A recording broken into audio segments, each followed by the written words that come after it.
Palanpur police headquarters ખાતે પર્યાવરણ સંરક્ષણ સંકલ્પ સાથે 1111 વૃક્ષોનું રોપણ કરવામાં આવ્યું હતું।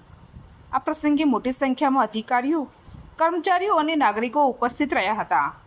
ત્યારબાદ કાનુભાઈ મહેતા હોલ પાલનપુર ખાતે Banaskantha chambers of commerce and industries દ્વારા 12 વર્ષ વિશ્વાસના વિકાસના અને જનકલ્યાણના કાર્યક્રમ અંતર્ગત વિકસિત ભારત સંકલ્પ સંમેલનનું આયોજન કરવામાં આવ્યું હતું। આ કાર્યક્રમ દરમિયાન સમાજના વિવિધ ક્ષેત્રોમાં નોંધપાત્ર યોગદાન આપનાર વિશિષ્ટ વ્યક્તિઓનું પણ સન્માન કરવામાં આવ્યું હતું। આ પ્રસંગે મંત્રી કમલેશભાઈ પટેલ, મંત્રી પ્રવીણભાઈ માળી, સાંસદ મયંકભાઈ નાયક, સાંસદ બાબુભાઈ દેસાઈ, પાલનપુરના ધારાસભ્ય અનિકેતભાઈ ઠાકર તથા જિલ્લા ભાજપ પ્રમુખ કીર્તિસિંહ વાઘેલા સહિત આગેવાનો ઉપસ્થિત રહ્યા હતા। આ કાર્યક્રમમાં વિકાસ અને જનકલ્યાણના સંકલ્પને વધુ મજબૂત બનાવવા સંદેશ આપવામાં આવ્યો હતો।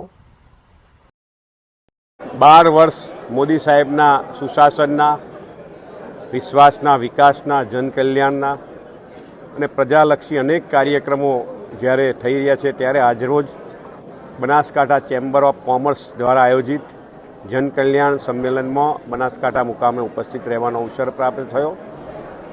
જનજનની સુખાકારી 140 કરોડ ભારતીયોની સેવાનો મંત્ર લઈને જ્યારે પ્રધાનમંત્રી મોદી સાહેબ નીકળ્યા હોય, અનેકવિધ જનકલ્યાણની યોજનાઓ પ્રજા સુધી પહોંચે અને અંત્યોદયની ચિંતા થાય એવી અનેક યોજનાઓના કારણે આજે ભારત વર્ષમાં છેલ્લા 12 વર્ષમાંથી મોદી સાહેબ જે સર્વાધિક સમય સુધી એક ચૂંટાયેલા પ્રધાનમંત્રી તરીકે રહેવાનો જેમના ખાતે રેકોર્ડ પણ થયો છે અને વિશ્વના 33 રાષ્ટ્રોના જેમને સર્વોચ્ચ એવોર્ડ મળ્યા છે એવા પ્રધાનમંત્રી નરેન્દ્રભાઈ મોદી સાહેબના નેતૃત્વમાં જ્યારે ભારત વર્ષ વિકસિત ભારત બનવાના સપના લઈને આગળ વધી રહ્યું છે ત્યારે આજ રોજ બનાસકાંઠા મુકામે પણ એક વૃક્ષ એક પેડ માં કે નામ વૃક્ષારોપણ કરવામાં આવ્યું અને જનપ્રતિનિધિ